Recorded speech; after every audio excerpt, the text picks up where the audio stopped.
Going to start streaming now.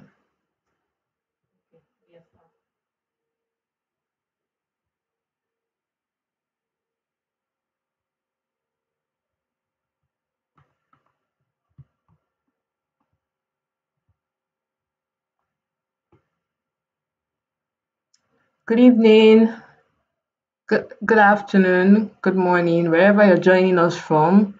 Welcome to 10 Days of Power BI. My name is Chinonso Okonkwo, and of course, I'm assisted by Tina Okonkwo. She'll be going through the chat box for any messages, for any questions. So, if you can hear me, I would like you to drop down in the chat box where you're chatting from, where are you joining us from. Just let us know. You can just drop down in the chat box.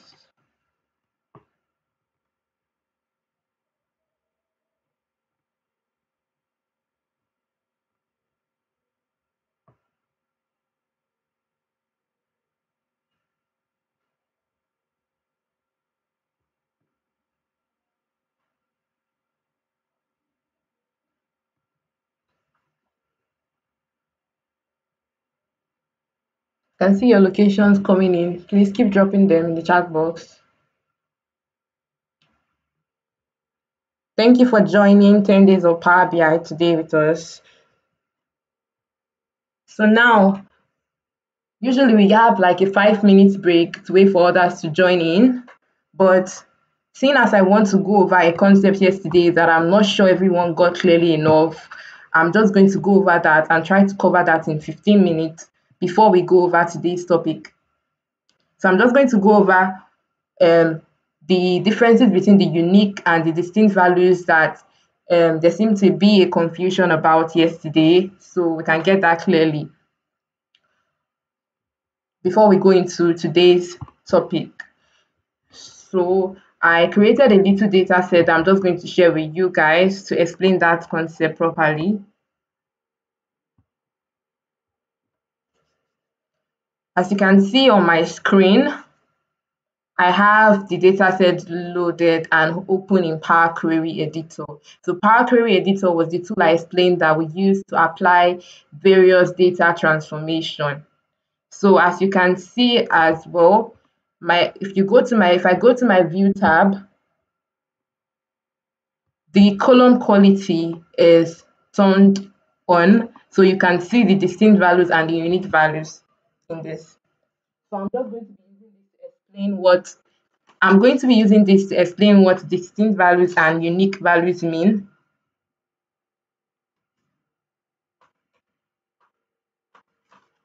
So to start off with, I'll go over what distinct value mean in Power BI. Now, distinct means the total number of different values in a particular column, regardless of how many times it appears in the data set. So basically, if a value appears in your data set multiple times, it's going to be counted, though it's only going to be counted once. So distinct values includes both the count of duplicates and the count of nulls. So whereas unique is the total count of values that only appear once. So to even start to count a value as a unique value, there must be no duplicate of that value in the column. So before you count a value as unique, you must not have two of that value. There must just be one value in that column. So I'm going to explain that now with this column that I just created. I created a very basic column, name column, to help get that explanation across. So as you can see, we have a column titled name. You can see the column contains entries of Mary, Grace, Mary, Fran, Nonso, Joy, Peters, and of course it contains two null values and Peters as well. So this is where I get into it now. So if you're counting distinct values now, I said if you're counting distinct values, you count both duplicates and nulls. So you're going to be counting it just once it occurs. So starting off with this, you're going to count Mary, one distinct. You count Grace, the second distinct, making it two distinct now. Then when you come across and you see Mary, you're not going to count Mary again, since you've counted Mary the first time. So you move on to Fran, the third distinct. You're not going to count Fran again under. You move on to none, so which will make it 4 distinct variables. Now you're going to come down again, count Joy. Now you have 5 distinct. When it comes to Peters, you're going to count Peters again. That's 6 distinct variables. Then you come here and you have null. You count your null, 7 distinct. Then you see null again, you're not going to count it again because you've counted it once. So you have 7 distinct. You see Peters again, you're not going to count Peters since you've counted it once.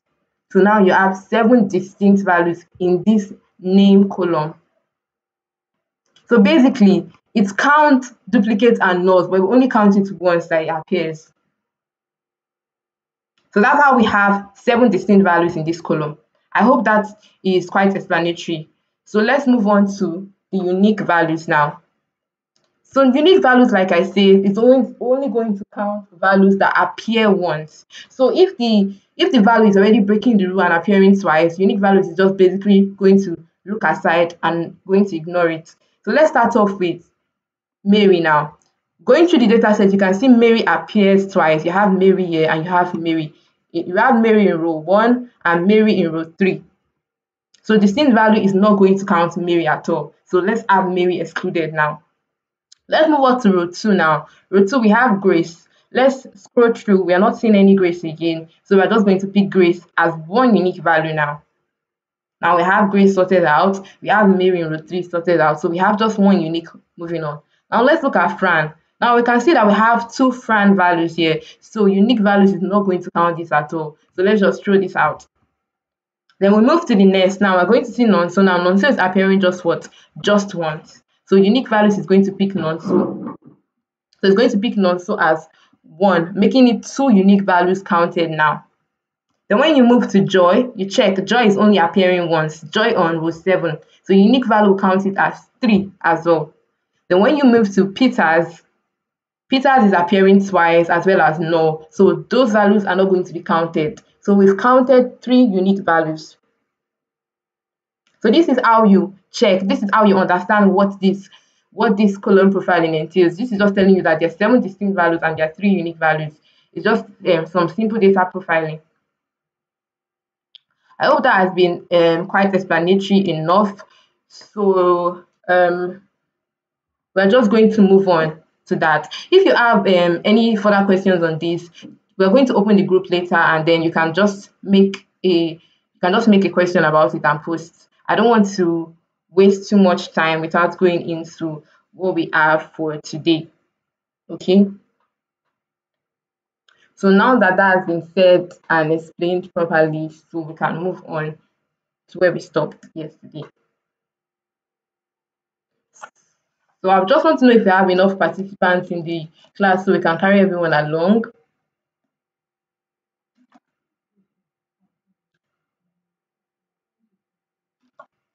So I'm going to give a break to wait for others because I'm sure some people might join in a little bit late. So let's just try to wait for like a little bit, 5 minutes for others to join as well.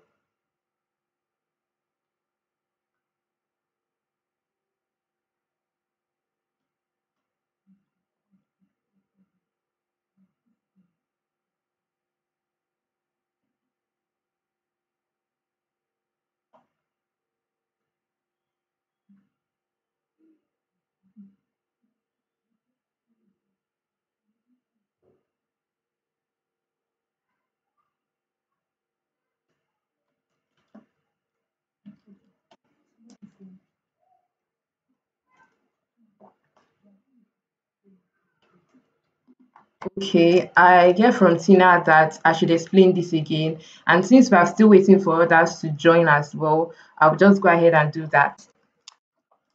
So we're discussing about distinct values and unique values in a column.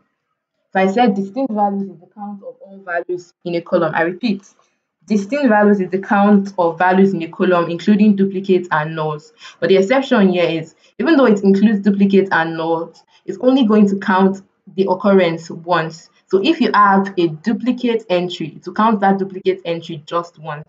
But then when it's selecting the values to count, if there is a duplicate value present, it's going to count. It's not going to exclude that from any counting metric. I don't know if that's explanatory enough. So I would use this same table here to explain, to go over that a little bit quick. So you see we have Mary on row one, we have Grace, Mary, Fran, we have Nonso, we have Joy, we have Peters, we have null, two null values, and then we have Peters again. So if distinct values, if you're trying to count the distinct values in this column now, to start off with, you start off with Mary now. Distinct values is going to count Mary once. So we have one distinct value now. Let's move on to the second row. Count Grace as well. Now we have two distinct values. Then we come across Mary again. Mary has been duplicated twice and it has been counted once already. So we are not going to count Mary again. So we still have just two distinct, and we're going to move on to Fran. Now Fran, we come across Fran in row 4. We count Fran as three distinct values. Now we come to row 5, we see another Fran entry. We're not going to count it again because I've counted it before. So we move on to the next entry, which is row 6, where we have Nonso. We're going to count Nonso as an entry as well. So that's going to make it 4 distinct now. Then when we move to row 7, we come across Joy as well. So we'll count Joy. That's going to make it 5 distinct values now. Then we come to Peters. We count Peters as well. That's going to be 6 distinct values. Then you come to null. Remember I said distinct values count both duplicates and null. So when it comes to null also, it's going to count nulls. That's going to make it 7 distinct values. Then when you come to row 10, you see another null. Since it has counted one null, it's not going to count this again. Then when you come to row 11, where you have Peters, you've counted Peters already. It's not going to count Peters again. So you have just 7 distinct as we have counted earlier. Then we'll talk about, let's go to unique values now. And I said unique values, there's a criteria. Before a unique value is going to count, it's not going to count duplicates, basically. It's only counting unique values that occur in a column, no duplicates. So if it finds that the value is as a duplicate, it's not going to count any of it at all. So we start off with Mary, and we go through the whole data set, and we see that we have a Mary in row 3. So Mary is excluded. Let's just keep Mary aside. Mary is not going to be counted. Let's go up to row 2. We see Grace. Go through the row. We see there's no Grace appearance again. So Grace is going to be counted as one unique value because Grace appears only once and is unique in this data set. Then let's move on to Mary now. Mary, okay, we have already thrown aside Mary because she's appearing twice. So let's move to the next one, Fran. Oh, it looks like Fran is also appearing twice as well. So Fran too, we just keep it aside. So we have only counted one unique now. I hope you're keeping count. So we head up to row 6. We see Nonso. Let's go over this. Is there any Nonso appearing again? No. Nonso is a unique value. So of course we count Nonso. Nonso will be one unique. So making it 2 unique values counted now. We check Joy. We see Joy appears only once. So we're going to count Joy, of course. So that's making it 3 unique count. Then we come to Peters. Peters is appearing twice. So it's thrown aside and we cannot count this. Then we come across and we see 2 null values, which is also repeated twice, and we are not going to count them. It doesn't even count nulls, so we're not counting nulls at all. So I think we've waited enough time for others to join in as well. We've kind of digressed a little bit from today's topic. So I'll just start off with where we stopped yesterday and we're going to move into today's topic. So I apologize if I was a little bit fast. I tend to go fast sometimes. I'm sorry.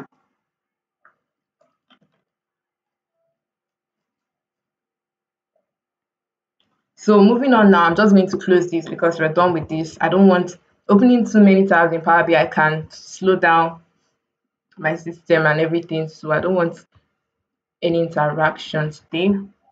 Welcome to 10 days of Power BI once again. I'm just going to open from where we stopped. So let me close this tab as well.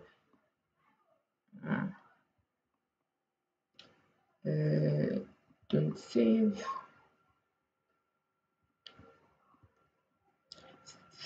So hang on a little bit while I just show you where we stopped. Coming. Just hang on a little bit. I'm coming. I'm just trying to get the data in the format. I'm going to carry you along with me as well. So I just want to create this.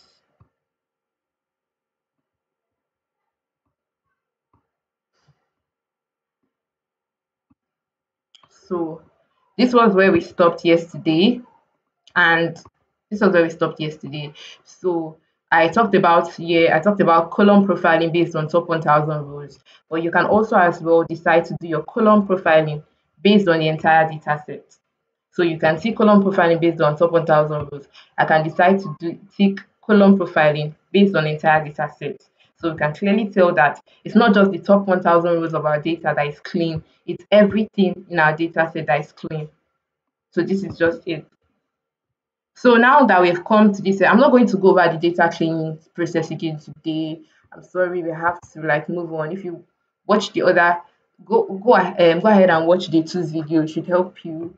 And if it's not really helpful, you might source online as well. So now that we've come to the end of this data cleaning, the next thing to do is going to be to close and apply. Now, when you come over to this side of your Power Query editor, you're going to see this icon showing you close and apply. If you come to this little drop down, you're going to see apply, close and apply. So basically, if you make the mistake of just closing it, all the stress, all the data cleaning process you just went through, you've lost everything. So you don't want to just go ahead and click on close. You want to either click on apply or close and apply. So I'm just going to click on close and apply. So what this does is it's going to close this window and it's going to apply all these changes to my model.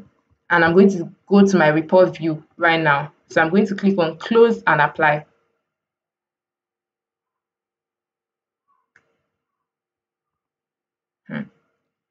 Okay.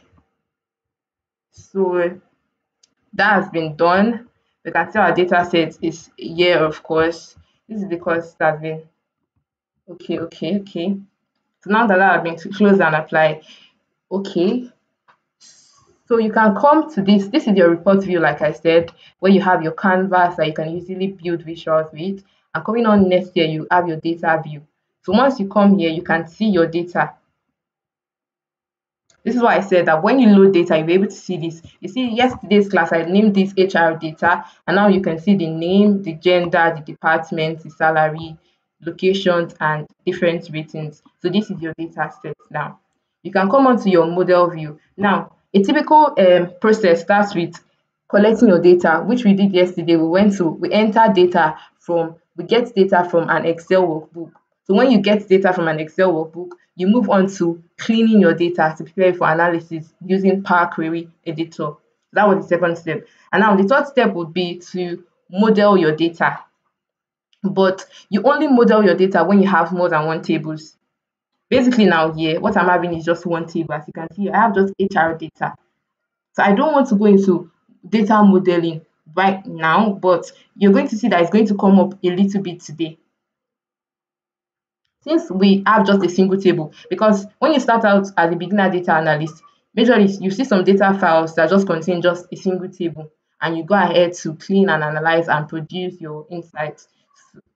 So then, moving forward, since we are not going to apply data modeling now, which would have been applied in this part where we see now, you can see we are seeing our data here, but there is only one table here.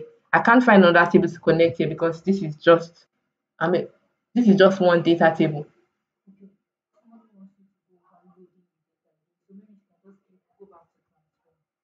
Okay.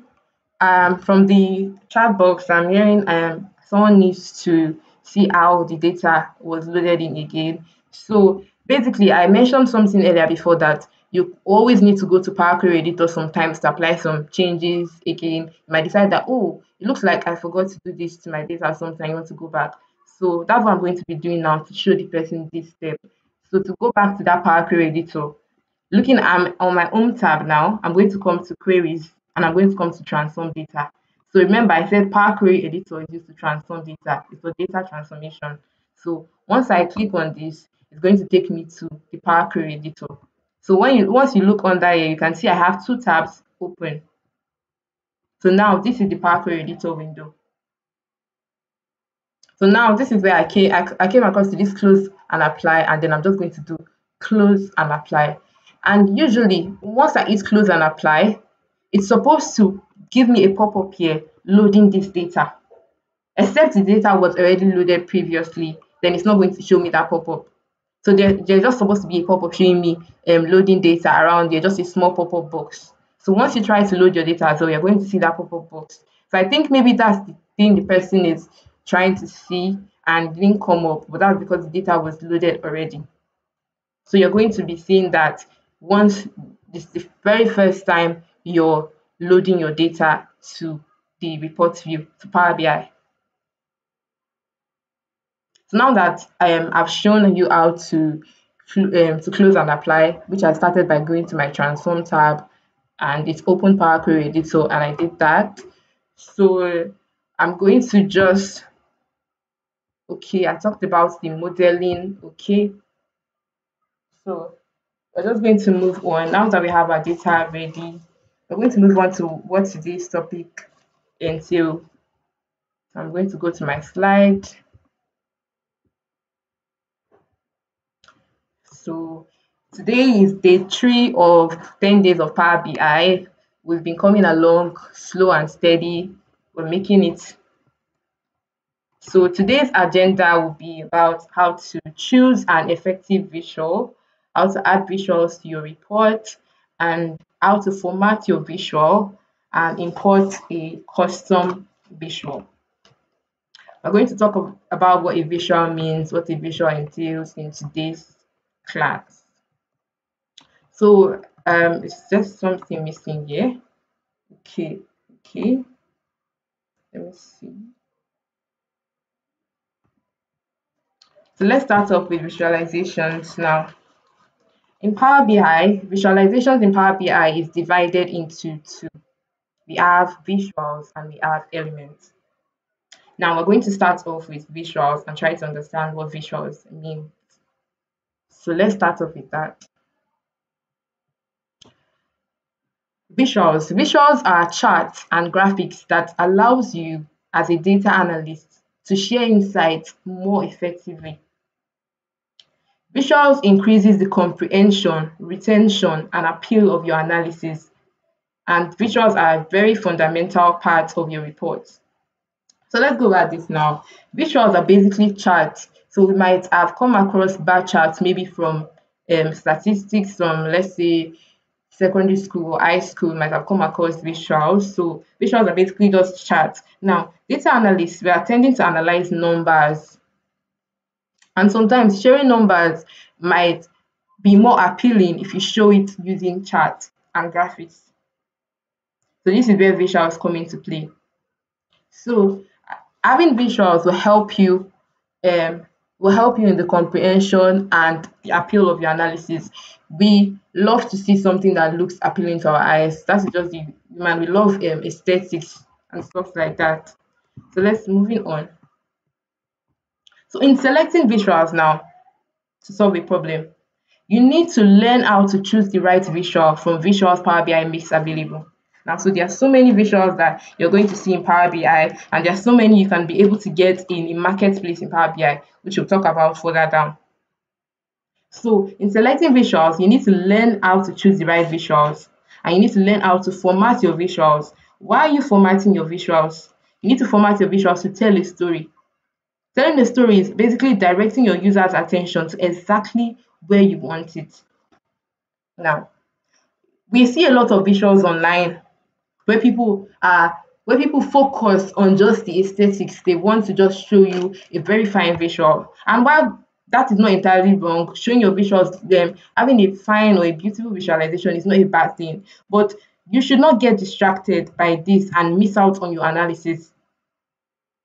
Focus on your analysis even during visualizations, because your stakeholder might end up missing a lot of things just because you're trying to create an appealing visualization without focusing on your analysis. So this is why you need to know the right visual to use to make your visuals to select from. So this is where topic of should I choose a bar chart, a simple bar chart, or should I go ahead and look for some complex charts to show that looks a little more beautiful to show my analysis? And sometimes just choose a simple bar chart. Sometimes a simple bar chart will serve,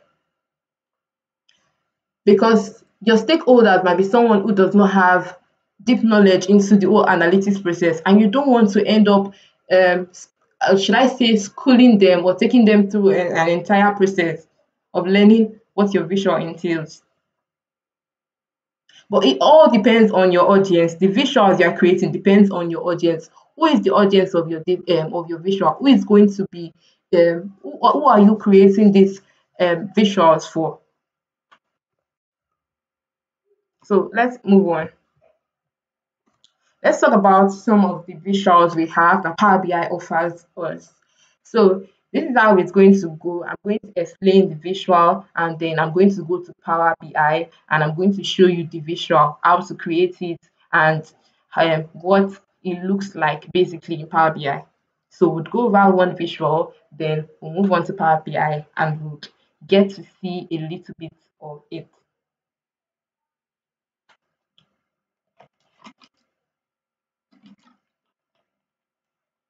So starting off with the first on the list, we have table and matrix visual.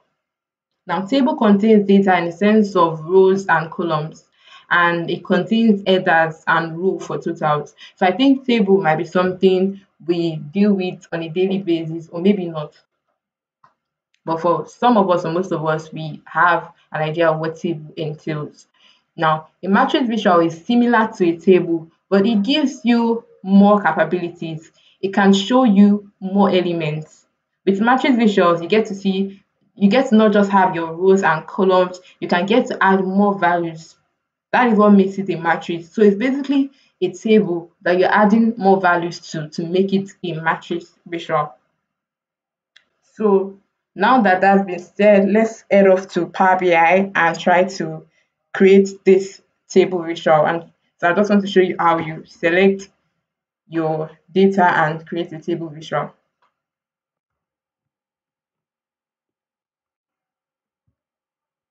So now I've headed off to the Power BI interface where we have the data that we loaded already. This is the same HR data from yesterday's class on data cleaning. So now this is the canvas I say we're going to, any visuals we select is going to be here.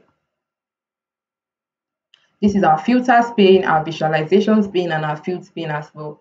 So under visualizations pane, we see values, and we see a kind of like a little note here, add data fields here. So this is where we're going to be adding our data fields.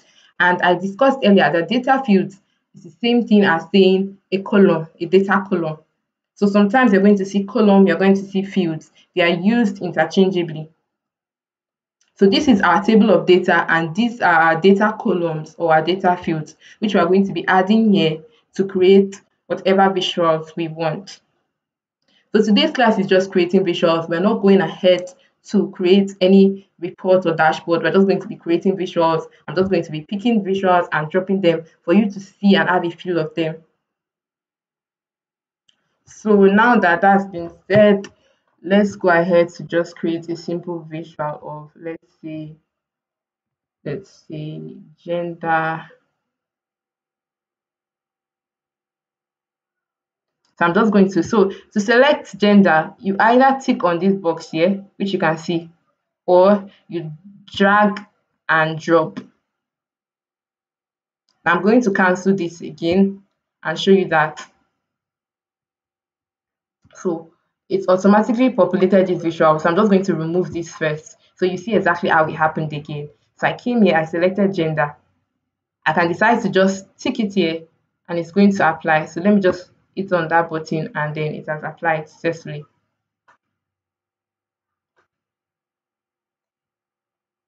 So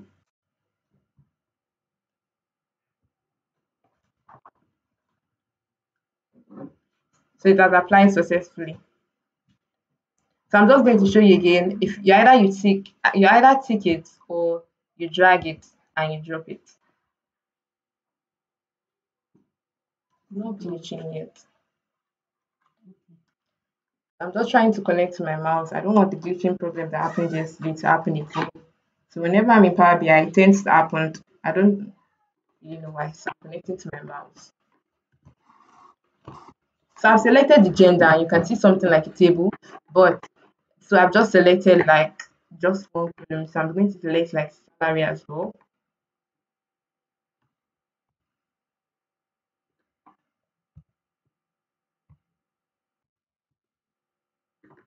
So I'm going to select salary.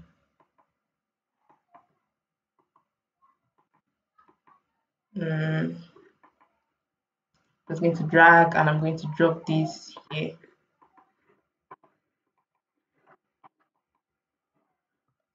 So I'm going to move this a little bit so you can see what I'm going. You can see why I mean I'm going to increase so it's clearly visible. So you can. This is where you can come ahead and drag your visuals to enlarge, or I can come here and reduce this size. It's not long enough. So yeah, you can see this. So we see gender and salary. So we have two columns here, gender and salary, and then we have rows, female, the salary given by female. Now, in price, but we can't exactly tell what the salary means. Is it telling us a sum of salaries gotten by females in our data set? Or is it telling us an average of salaries? So to be able to tell that completely, you notice that when this data set was pulled in from year to year, there, there is a little drop down right here. Just highlighting that I see this pop up of sum of HR data salary. So sum of this is the name of the data set, HR data, and then the column name salary in brackets. So I'm going to highlight here and I can decide to say, okay, I don't want the sum of salaries. I want to know the average salary gotten by every gender, both female, male, and non-binary. I'm just going to click on average. And you see it changes. So this is the average salary gotten. So the average salary a female employee of the manufacturing company is getting is $72,000, $165. But for a male, it's 74, which is quite high. It's quite high. So this is just a table visual. Is this zoomed in enough for you to see? Let me see. This is zoomed in enough. I think this is clear enough. I think this is clear enough. So I'm just going to add another column to this or another values to this to make it. This is going to make it a little bit. Let me just add the location to this. Let me put the location here. So we see automatically that the data set is a little bit too much to fit into just this box. So a scroll down button comes here, which I can use to scroll down. But sometimes this is not really the best option. So you might want to, let me just drop this down. You might want to enlarge it so you can see everything you want on just one screen. So I might just want to enlarge this. So you select it first. Look, when I'm here, I can't do anything. I first have to come to the data set and right click on it or just click on it. And then I'm just going to drag this downwards. So as you can tell, this is what you call a matrix visual. So this visual, apart from just showing gender and location, I'm still showing another values, the average of salaries. So we can tell that a female in Abuja is earning $70,000 and a female in Kaduna is earning $72,000 approximately. Lagos $74,000. So I'm seeing a trend here that females are earning more in Lagos and earning less in Abuja. We come on here to the male. Let's see if that applies in Abuja. You see 73,000. In Kaduna, you see 74, and in Lagos, you see 76. So the same thing is applying here. Males are earning more in Lagos. So it seems like this company is paying employees in a particular location way much more. Though we can't really tell if this applies to, we are not seeing the department yet. The department has not been brought into this data story yet. So there's still need for more analysis. So now we got, I should have just created, okay, let me just move this a little bit.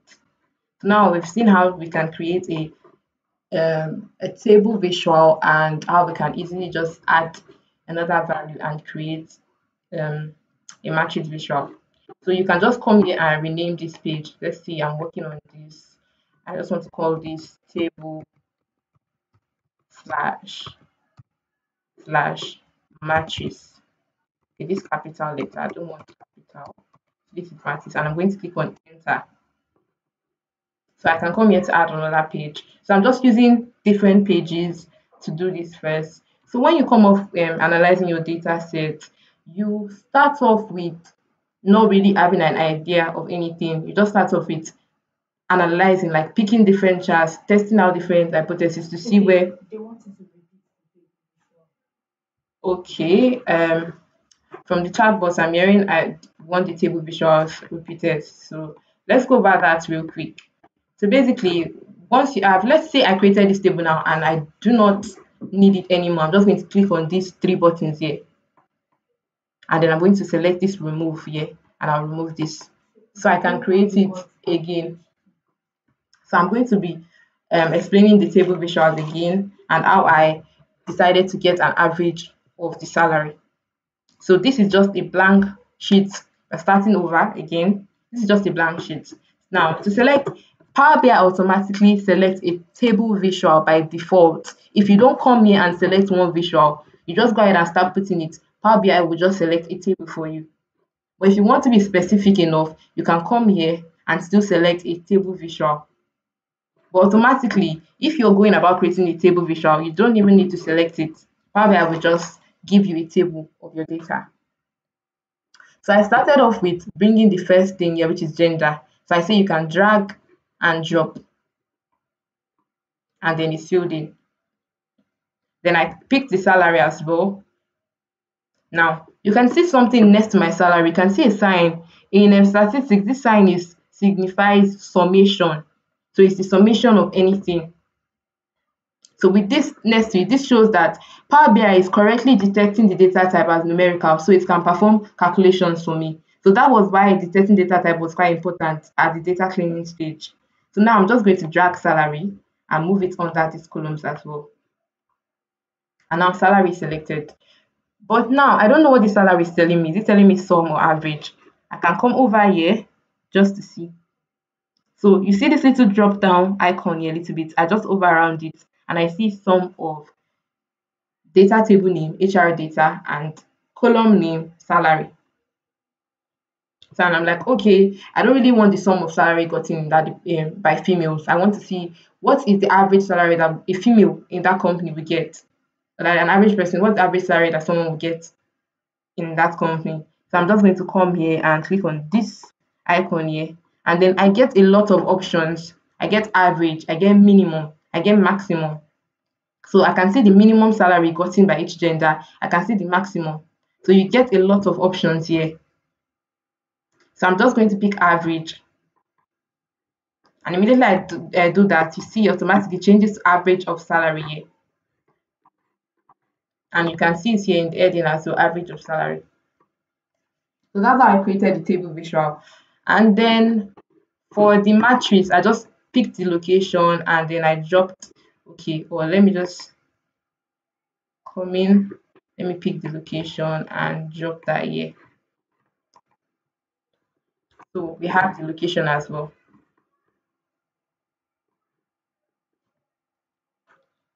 So that is basically how you go about creating a table or a matrix visual in Power BI.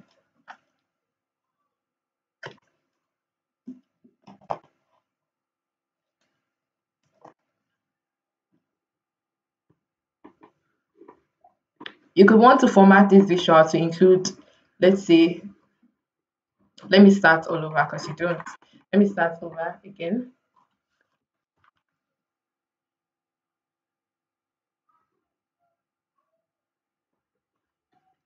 Yeah, the table visual is a little, okay, let me bring the question forth.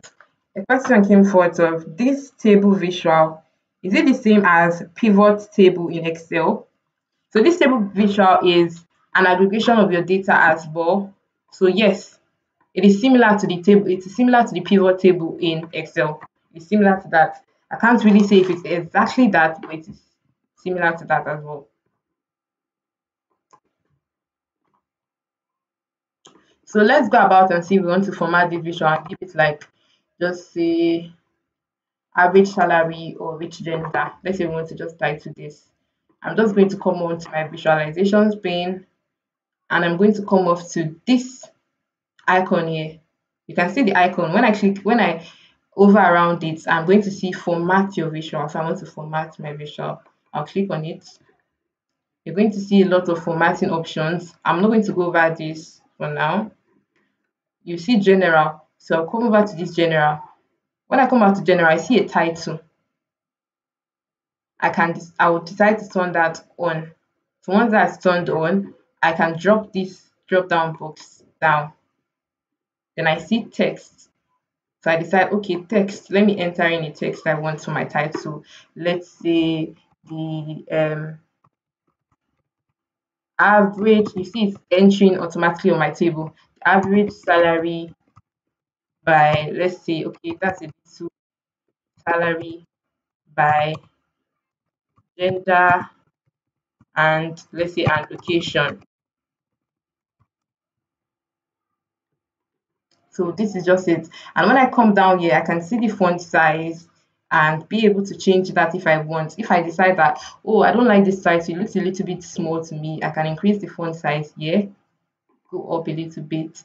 If I decide that I don't really like this font, it's not my favorite font used to show this data, it's not readable, I can change that. You can also see text color as well.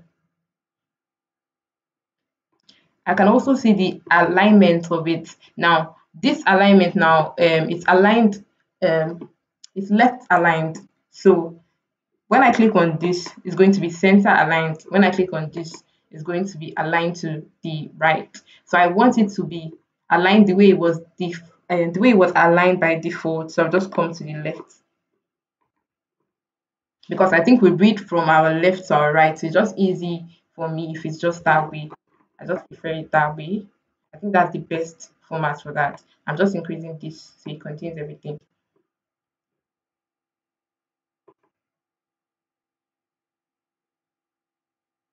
So I renamed it table and matches visual. So now I'm just going to create a new page. So this was the page I was on. I just created a new page using the plus icon. Now today we're just going over the visuals for now. We're not doing any reports. So let's go back to the next visuals on our slide. Let's go back to that.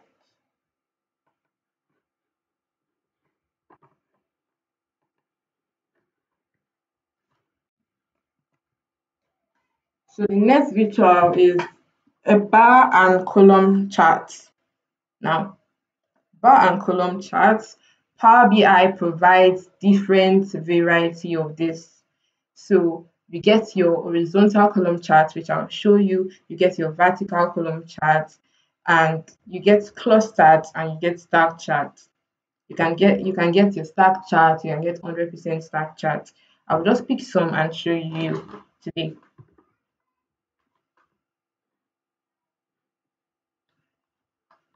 Now, when it comes to choosing bar chart, now you might be, when do I go for a bar chart? You go for a bar chart basically when you have a categorical variable which you want to show the count of. Now, what exactly is a categorical variable? We have two variable types majorly. We have categorical variables and we have numerical variables. So categorical variables is just an attribute of something. Numerical variables is just numbers in numeric numbers basically. So categorical variables being an attribute of something just like your name. Your name also is a categorical variable. The name of a product, let's say Pepsi, that's a categorical variable. A gender as well is a categorical variable. Male, female. So basically, when you want to create a bar or a column chart, you can use your categorical variable and then you can use the sum of your numerical variable to show you that. So without me just explaining and explaining and not showing you, let's head off to Power BI and try to show that as well. So let me just repeat again. I said you use when you have like a categorical variable that you want to show maybe the sum of or the average of or something like that. So let's head off to Power BI. So I'm going to go to the new page I created. So I'll start off with, I'm going to come to my visuals now, and over around it, once you're starting out at the beginner, you're going to be doing a lot of hovering to know which chart you want, to know exactly what the charts mean. Then later you're going to get used to it. So once you over, you see the name, stacked bar chart, stacked column chart, you see clustered bar chart.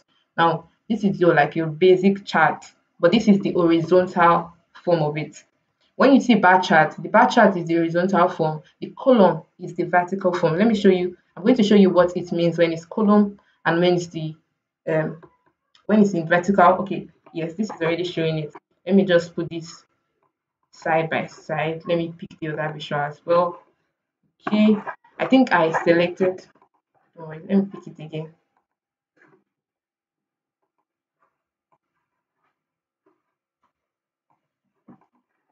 Hang on. Okay, so I'm going to make it small so you can see them side by side, the two visuals I'm talking about.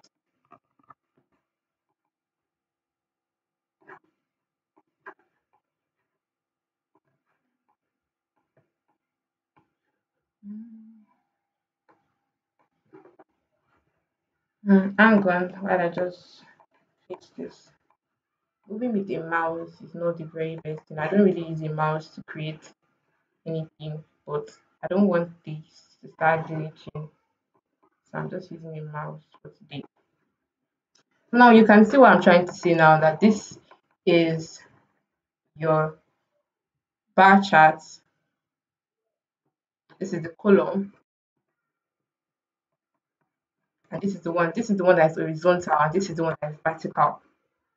So both of them serve the same purpose, but you decide to pick one over the other one when you decide to pick. Usually you can go with the default, which is just this vertical bar chart now. And we pick a vertical bar chart when we want to show a categorical variable under, and we want to show a count of a particular variable. Let's say a count of salary in this case. But for the horizontal now, it is now your go-to visual when you're like, okay, the name of my categorical variable cannot be clearly shown here very well. Like anybody that's going to go through this visual will not be able to read this name clearly. So let me switch it to an horizontal chart for ease. So let me just show you what I mean. I'm just going to come up here and remove one of these charts.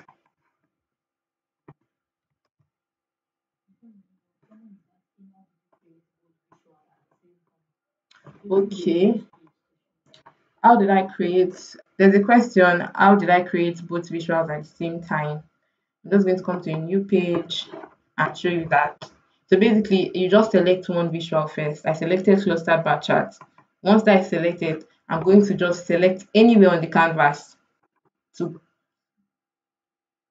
then I'm going to go back to it and select the second chart I want.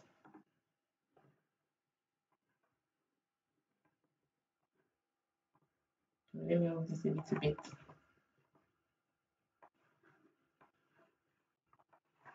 Let me show you that again.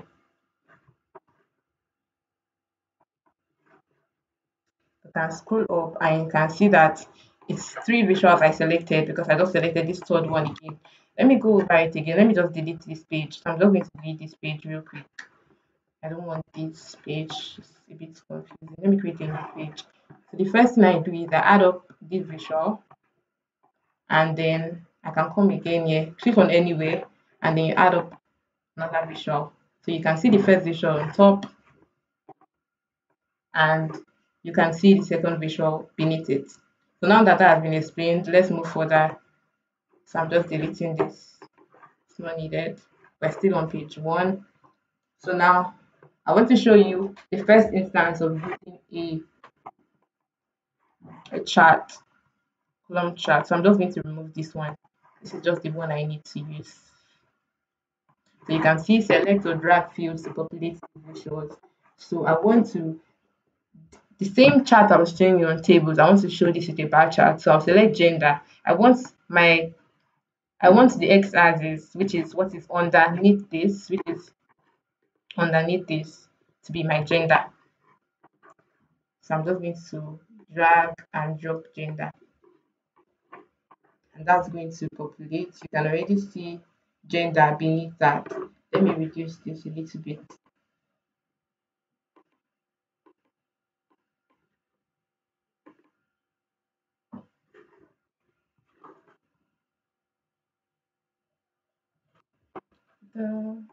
Comment, I'm just trying to reduce this.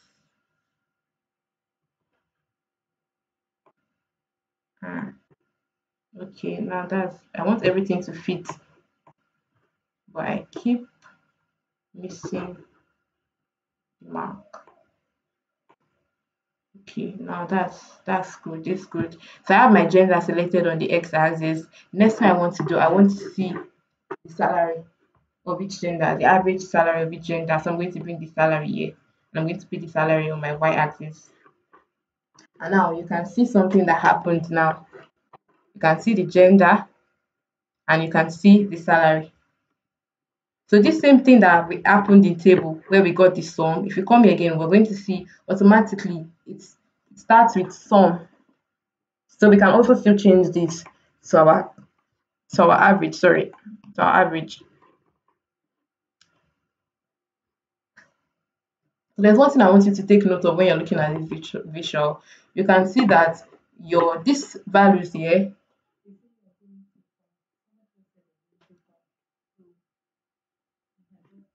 there's one thing I want you to notice. When you look at this, you can see this is what we call our X labels. So any value that is on your X axis, you refer to it as X labels. Or rather, I mean your X values. This is your X label, your gender. Your X label is like gender, while your X values are non-binary, male and female. So these are your X values. You can see that they are like tilted up. So before you can read them, you would have to like maybe turn your head a little bit to be able to see them clearly. So this is where you can decide to either enlarge your visual to show this correctly. Like you can do this until it works, or until it has enough space to do that, which is this. But from sometimes you're trying to like maybe conserve space or do something with your reports, you don't want that. The best choice or the other choice to go to would be to just come over here and switch to a bar chart. Now the bar chart is still the same thing as this chart, but it's just going to flip it horizontally. Let me show you what I mean. I'm going to select it now. Look, I'm selecting this visual. This is out. I'm out. I'm not selecting the visual anymore. Now I'm selecting the visual. Then I'm going to come here and choose this. And then you see it has changed. And now you can clearly read this non-binary easily. So this is where I say this chart comes into place. The difference is this chart is just switching it up. Instead of having x-axis here, I now have y-axis. It still provides the same features. It just makes it easy for readability sometimes, and it's just a matter of choice. Now, as with table visuals, you can as well edit your title if you want to, with the same way we did. So if you know how to just edit one visual, you can apply the same knowledge in the rest. Let's say I want to show the values. You can see as I'm hovering around these things, Power BI is providing what we call a tooltip. So this is like a tooltip showing you, okay, the gender is non-binary and the average of salary is $78,658. So these are what we call tooltips. This black thing when I hover around that comes up, these are tooltips. So basically, let's say I want to show the average salary of a gender. I want them to exactly see it. I don't want them to come to this axis now. I'll be trying to figure out, okay, the non-binary is 50 it has to be like above 50K. So let's say I want that. With the visual still selected, as you can see, it's selected. I'll come up to my format. This is to format. I'll select it. Then once it's done, you're going to see y-axis, x-axis. You're going to see a lot of things you can use. So coming up here, let's scroll a little bit down. Yes, we are at the very end. You're going to see what you call data labels. Now this is you labeling your data. I want to give it the value. So let's come here and turn it on. Look at what happens immediately we turn it on. So now we can clearly see that non-binary, the average salary by people that did not disclose their salary is $79,000, and by male is $75,000. Now, why we do not clearly, sometimes why Power BI does this is to make it easy for readability. Imagine you having 79,000 or some other numbers. It might be hard to just easily read and grasp the point. So it kind of like approximate this. So you can decide to show the full number if you want. So this is just a basic horizontal bar chart. So I can decide to come here again and say, okay, if I want to switch it again, I can come here and select, and I switch it back to where it was before. The settings still apply. But let me just stick with this because I like the readability of my Y values. So these are what you call your Y values, non-binary male and female are your Y values. So if someone is telling you online like your Y values are not readable or your X values are not readable, you know they're talking about this part.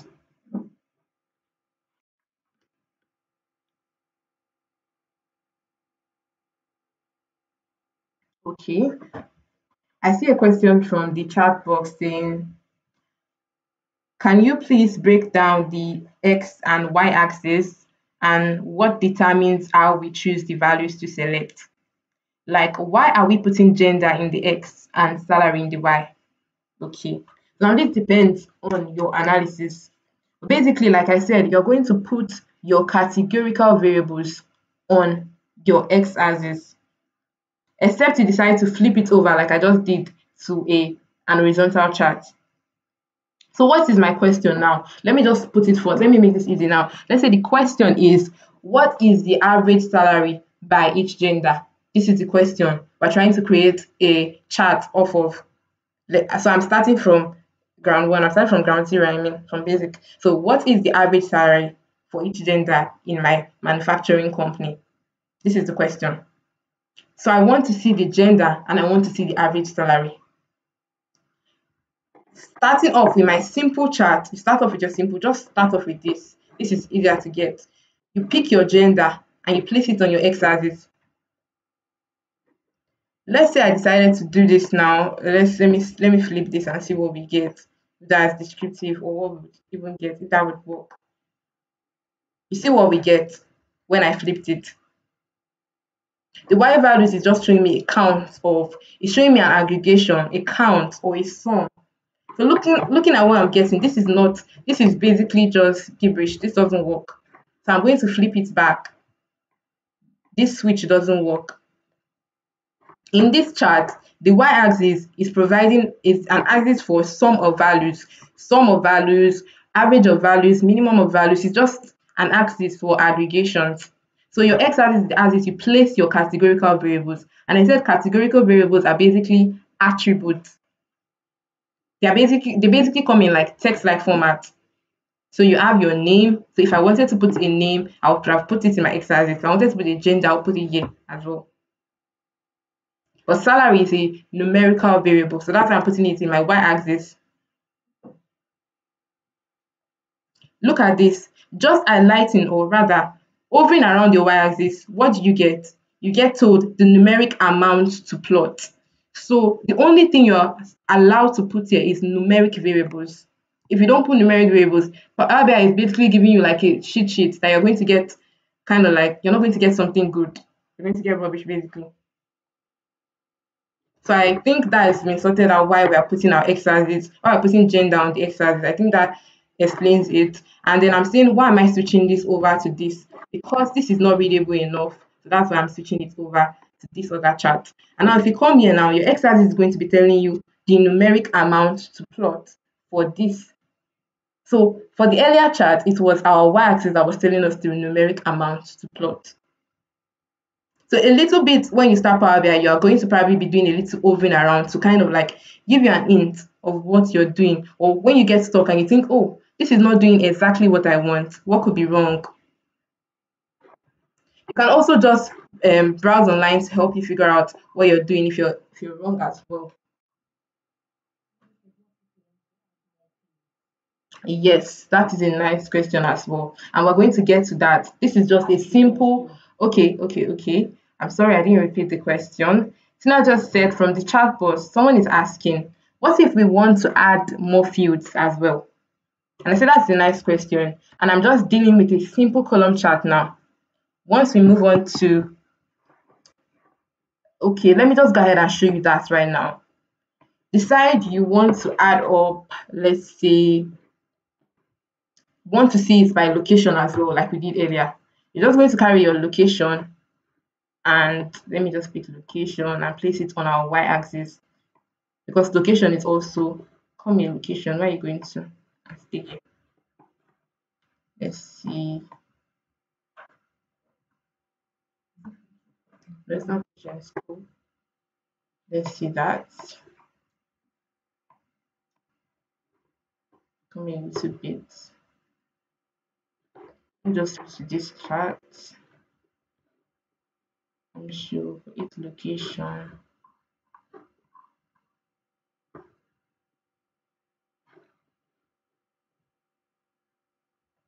Hang on a little bit.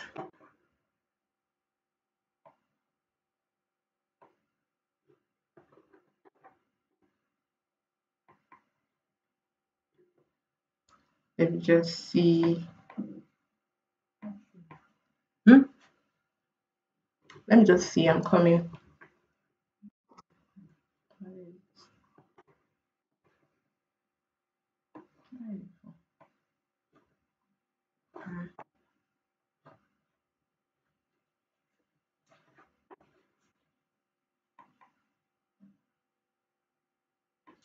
Do you want to do this like this? Let's see if I add this here. Nope. I'm coming. I want to just change this to department, and I'm going to change this to an horizontal, and then I want to include a legend for maybe gender.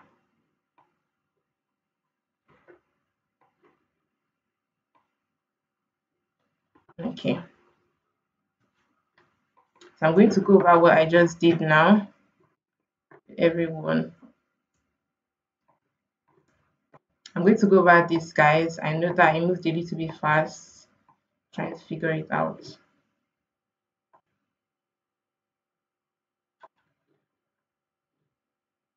And I'm going to show you how I'm going to make sure that these y values are visible. So let me just start off with a blank. Oh, I should have not changed this. I should have just used a new sheet. Oh, nothing happened. Let me just use a new sheet for this as well. So someone is asking if we want to add another variable to this as well. So I will go off with my simple chart first. Let's start off with a clustered bar chart. Let's say the question now is, show me the average salary of each gender by a particular department. So they want to know department in the industry, in the manufacturing industry, what is the average salary of each gender in each department. So I'm going to just come here, my y-axis now, fields to place on the horizontal axis. I'm going to carry my gender and place it here. Then my x-axis is the salary I want to get. I'm going to place my salary on the x-axis, which is like the sum. It's going to give me the sum first. I'm going to come up here to just summarize that to an average. So now we have like the simple chart I've created before. Now when you scroll down here, you see that there is a field for legend as well. So a legend is basically you adding several fields to your data as well, and you had like a descriptive legend to it. So I'm just going to carry my gender here and place it in the legend. So it's going to break it down by gender once I put this legend in. So you can tell that you're seeing 3-bar charts for one department. 3-bar charts for one department.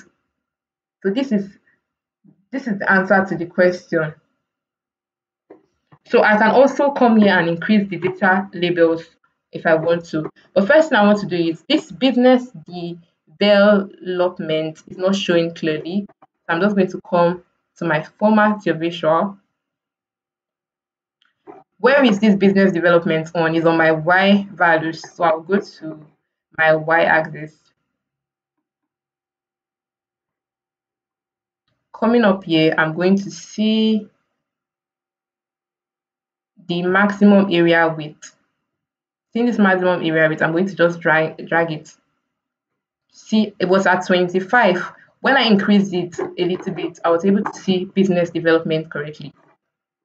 Let me go through that process again. Let me take it back to 25, or let me take it back to a number that doesn't show everything well. And let me show you what I did. So I clicked on this visual. I went to format your visuals, which is this little icon here. Since the problem I'm having has to do on the x-axis, I just come has to do on the y-axis rather. I just come to my y-axis. Then I see my maximum area width. So I'm just going to come and increase this a little bit. Once I increase this, it gives space for this to show completely. So anybody going through this will understand the business development without just hovering around. You can be able to see the business development. I can turn on my data labels for this as well if I want to. So this is going to show me female, male, and non-binary. So today we're just going over selecting visuals. We're not deciding on our color choice and anything for now. So we're just going to leave this for now. So I've explained the column chart and I'll move back to my slide. Before I do that, let me just call this. This is what you can call a clustered column as well. You can call this a clustered. I'm going to call this clustered column. And I'm going to create a new field. I'm going to come to my slides. So we've talked about bar and column chart. Now we talk about line and area chart.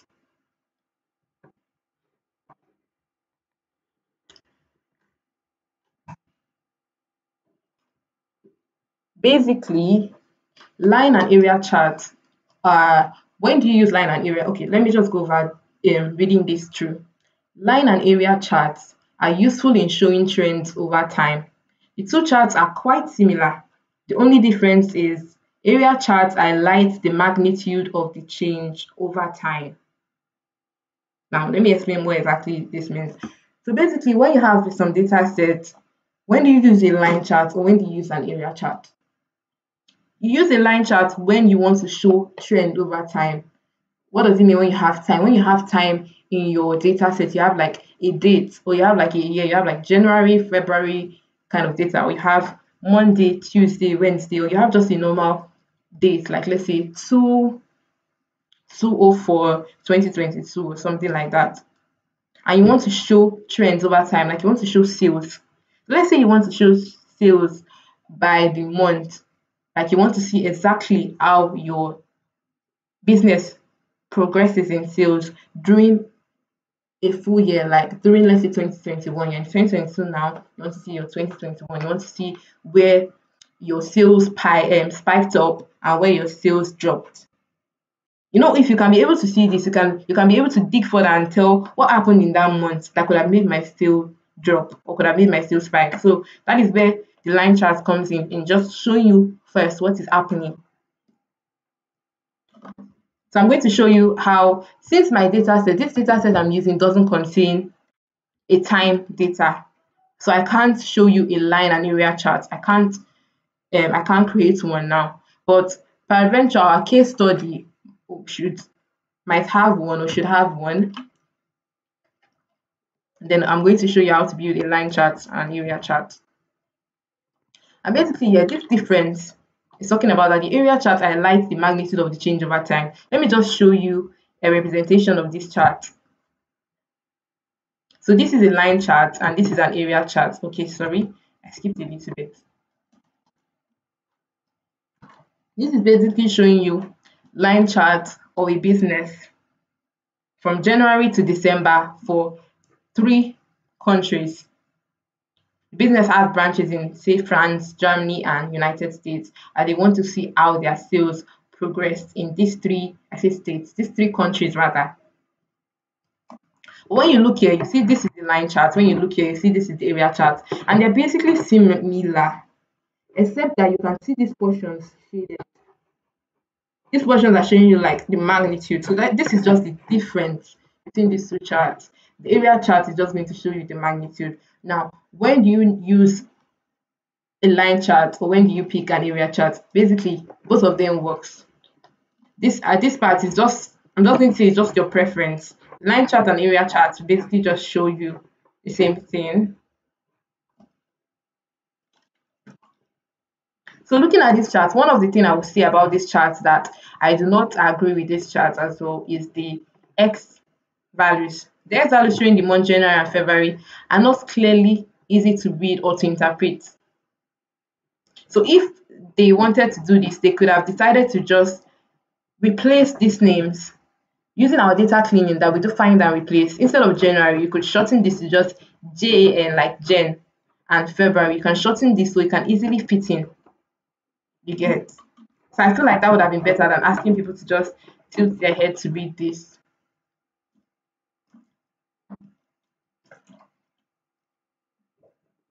When looking at this chart, you can clearly see that United States is the state performing well in terms of sales amount. It's further high than the line chart is further high than these other countries, France and Germany. But you see that there are similar things that happen in this data set. Just like in the middle of month of March, you see a spike.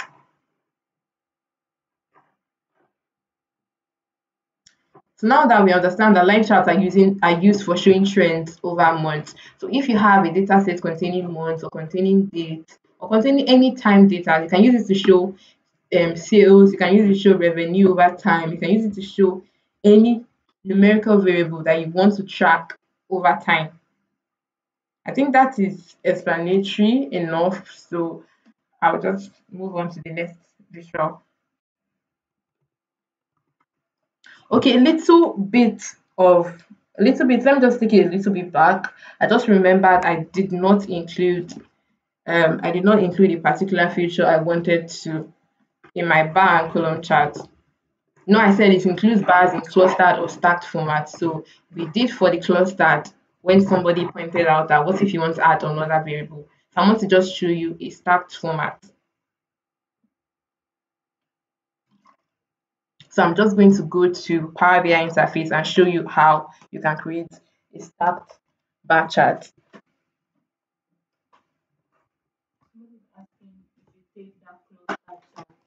Again. Okay, I'm getting from the chart that I should take the clustered bar chart again, and we can't keep moving backwards too much, but I'll just go over it real quick.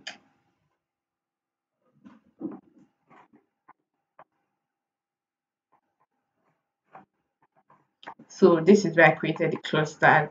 I'm just going to recreate it here in this page now. So I post what a business question of like, let's say, what is the average salary for each department, for each gender types in each department? So I selected the visual I wanted to use first, which is this clustered bar chart, just hovering over it. Selected. Now on my report view or my canvas. Now I'm going to just bring the department to the y-axis.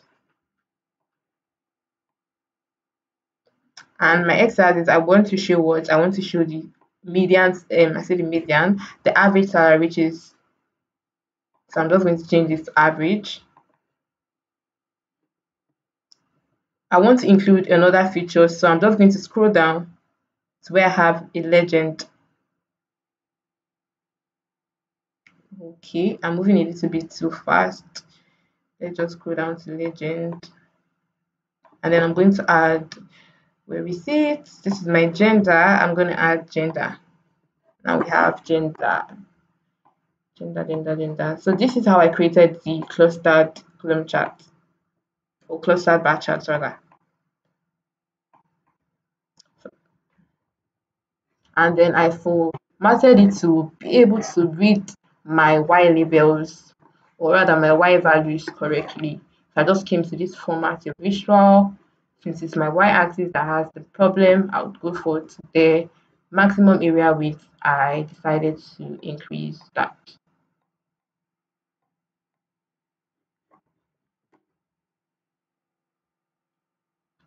So I'm not going to be doing it. So this is just it. So now that that's been explained, let me just go into how you create a stack chart.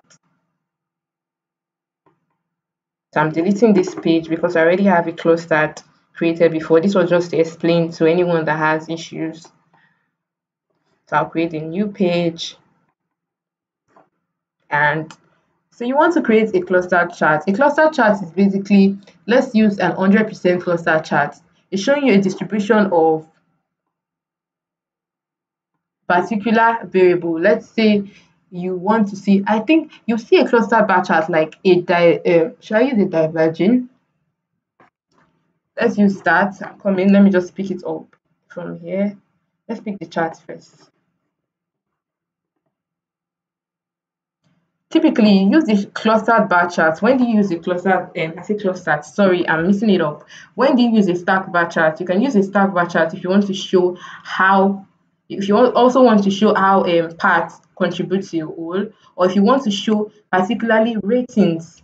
You want to show ratings, or you want to show how something went from a very good to a very bad, or you want to show how students performed very good to very bad. You just want to show a bit of like how it diverged from, oh, it started off as very good, then some people felt good about this, some people just felt, oh, just normal about this. So this is basically used for like a ratings, or when you have like a lot of categories, a lot of values in one column. So for my y-axis now, let's say I want to see, let's go to our data. You need to have a feel of your data too as well, sometimes to help you with answering questions. You can see that you have your name here, and you have ratings, average. You have your gender, male, female. Let's say you want to see the gender by ratings. You want to know which gender has, let's come to this drop down box and see. You can see we have average rating, good, not rated, poor, very good, very poor. Let's say you want to see which gender has a very good rating, which gender, male, female, or non-binary. So you might need to come to your data sometimes to help you understand. So now I want to see gender, which is a categorical variable, by ratings, which is a numeric variable. Now numeric variables come in. Will I really call ratings a numerical variable? No. Let's call this, ratings is also a categorical variable as well. But this is just a categorical variable that has ordering. Categorical variables are divided into two: nominal and ordinal data. Nominal and ordinal categorical variables rather. Ordinal means something that has order within it. So when you say something like January, February, month, which is a categorical variable, that is an ordinal categorical variable, because we know January comes before February and March after that. So that has an order with it.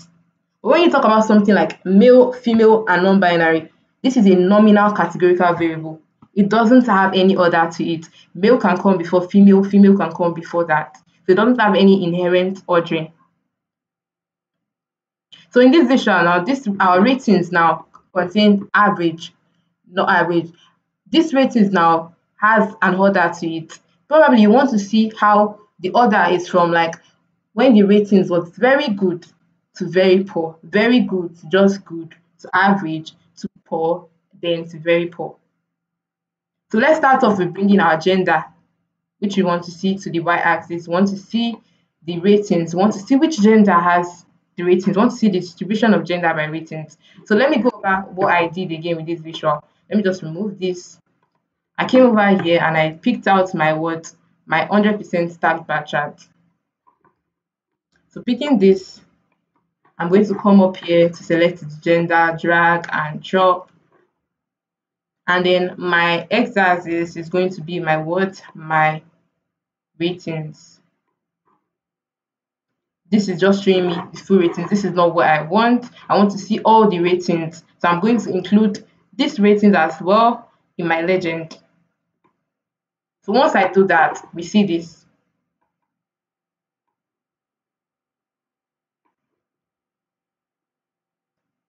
So this is what we call like a sequential okay. But when you see this now, can you easily understand this?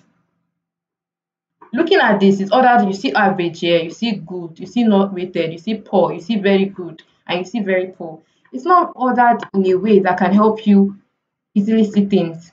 It would be best if this thing was ordered in a very good, a good, then a okay average score, then poor, then very poor, because that's how like it tends like progressing like feelings you get. So it would be best if this were ordered in that format, and you can see that that's the best way to interpret this kind of visual for you or for even your stakeholder as well. So how do we now choose to order this? How do we sort this how do we sort this? Because this is where sorting comes into place. Now, let me show you something real quick before we discover sorting here. I'm just going to take you a little bit back to page 1.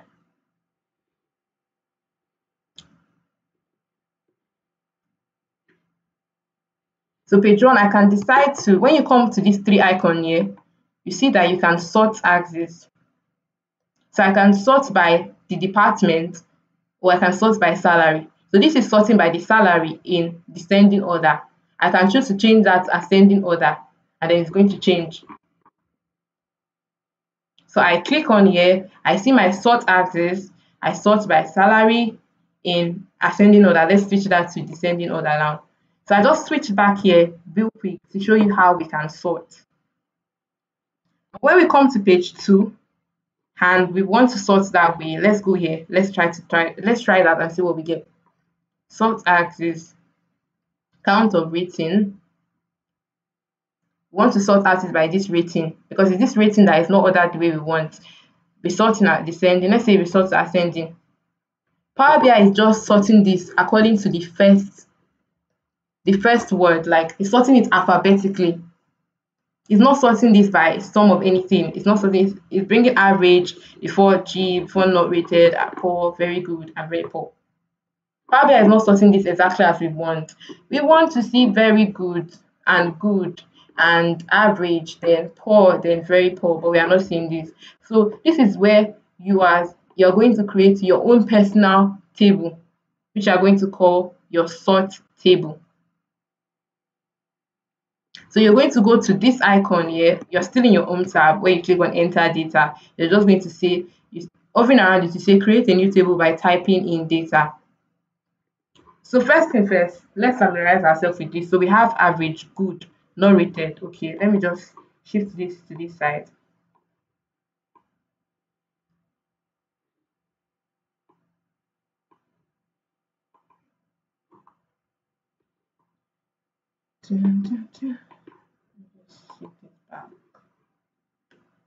I want it back. I want to see everything at once.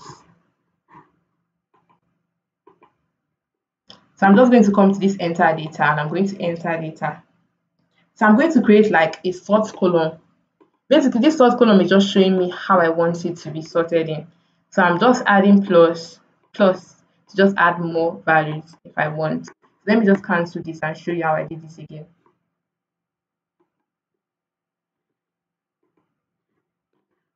So I came to the enter data, and then you had another one. So I'm going to add 2 columns. The first column will contain the same thing which I want to sort, which is what? My ratings. I'm just going to enter in rating. And the second column is just going to be the order. I'm just going to enter in order. I'm just going to rename this as order. So the first thing I want to come first in my ratings, I want the not rated to come first. So I'm using the way it was entered into the data. So this is why you should familiarize yourself with the data. I'll give you the order of 0. The second one is I want from very good. So I'm going to start very good. I'm going to enter what? 1. Then I'll start with good. I'll enter 2. Then I'm going to enter with just average. This is going to be 3. I'm going to add 2 more. Then I'm going to add 4. This is going to be 4. Then I'm going to add very poor. And this is going to be 5. And I'm going to rename the table. I'm going to just call it my sort table. Now that I've selected that, I'm going to just change this to be sort table. And then I can click on load. So I don't need to edit this in Power Query because this is just what I want exactly. I'm just going to click on load. So once that is loading, you're going to see loading sort table 6 rows detected. So once that is loaded, you come here, you see another table has been added. And you can see the columns with this order and rating. Now I'm going to go to my data table view, which is here, my data view. And I'm going to select this table. This is the table I want to see, the one I just created. Now I'm seeing it. This is the table I just created now. So I want to make sure that I sort this table in terms of this order. I sort this ratings in terms of this order. So I'm going to come here and click on rating. So this is what I did. I clicked on the rating error. And then I'm going to come to my sort by column. And I'll sort by what? By order. And you see Power BI showing working on it, and that's done. But to be very sure again, I can come and still repeat that process and sort by order. Still the same thing. So once this is done, this is where a little bit of data modeling comes into place. Now I just wanted to show you guys a preview of it. In our next class, or whenever we get to that part, I'm going to explain data modeling better. So we know data modeling is just basically creating relationships between two tables. And now I'm in my model view. And now I have two tables. So can you see a connection between them? Yes. There is this connection between them, which is a one to many. Let me not go into deep into that. But you can clearly see a line, a connection between them based on what? Based on the column ratings that they have in common. Power BI automatically detects relationship for most of the time. Now, if this is not done, if this is not done, you can come here, drag your ratings and create a relationship. Now, I tried doing that and they're telling me there's already a relationship because there is. So I'm not going to go deep into the whole data modeling today because data modeling is a topic for a whole day for itself. But basically, now that I have this, I'm going to go back to my report view. In my report view, I'm going to scroll down here where I have all my values and I'm going to change something here. So where I have my legend of ratings, you see my legend of ratings, it's coming from which table? It's coming from the HR data table. You can see the HR data. So I'm going to just remove it. Ratings. And you're going to see that it has been sorted the way I specified. Not rated, very good, good, average, poor, and very poor. So let's say our stakeholder just wants to see the ratings. It doesn't care about the ones that were not rated. We're going to come to this little icon here that looks like a filter, like the filter we use for like our rice and stuff. So you see this little filter icon here. So this is not a filter for rice. This is like an host. So we come to this little filter here and we select that filter. So let's select this filter. No, this is not going to work rather. Let's select. So selecting this, I'm going to try to remove. I don't want to show this not rated. So I'm going to come to count of ratings and let's see. Let's pick ratings and place it here. This is it. This is not what I want to do. Sorry, I'm going to go over that again. Let me just remove this. Selecting the data. Now, when I come here now, I can see, okay, let me show you what I did again. So I want to filter this data to remove not rated. So what did I do?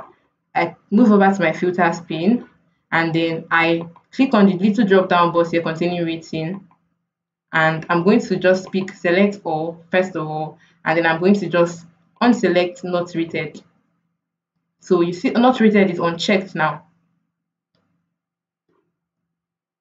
Then I'm going to just close this. So now I'm only showing my employee. Now, this is where you have to actually now select a color that shows how something is very good. Use a very good color, like let's say blue, or you use like green, and you switch over to when something is very poor, which you denote with like red.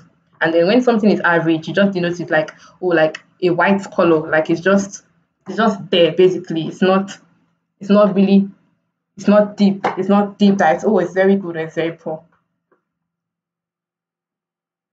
So now you have very good, you have good, average, poor, and very poor, sorted in the order you want it to be in. So now let's just talk a little bit about formatting colors now. If I want to format these colors, I'm still going to go to where my format pane here. I'll go to format here. And then I'll go to my bars. I'm just going to go through this area too quick so we can go through questions, because there might be questions. So very good. Let's say I want to give very good a very good color. Let me just leave this. Did I leave this deep blue? Or let me just pick this blue color here. This one. This one. Then good. I pick a lighter shade. No, this doesn't work.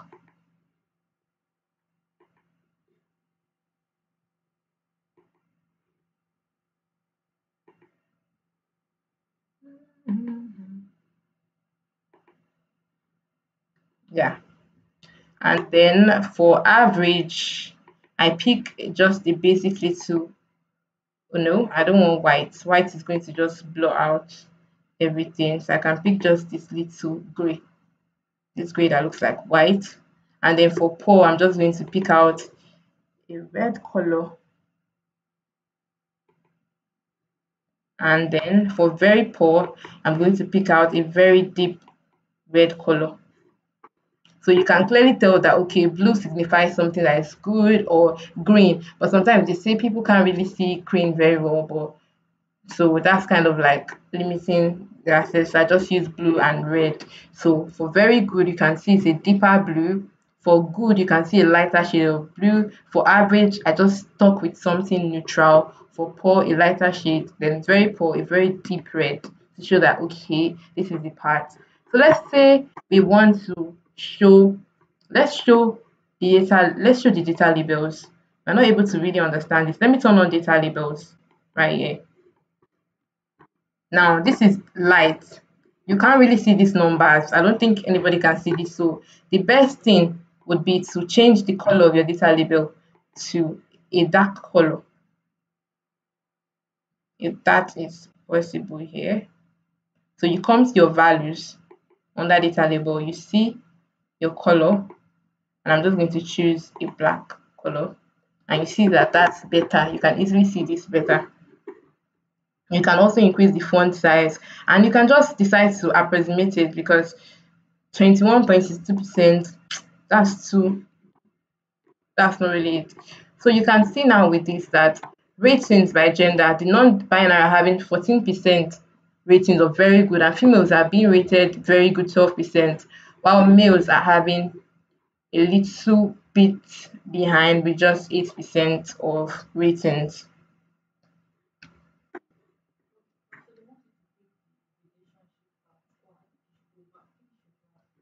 So let's, since I'm hearing there's questions, but I'll just round off, then I'm going to address the questions real quick. So let's move over to our slide.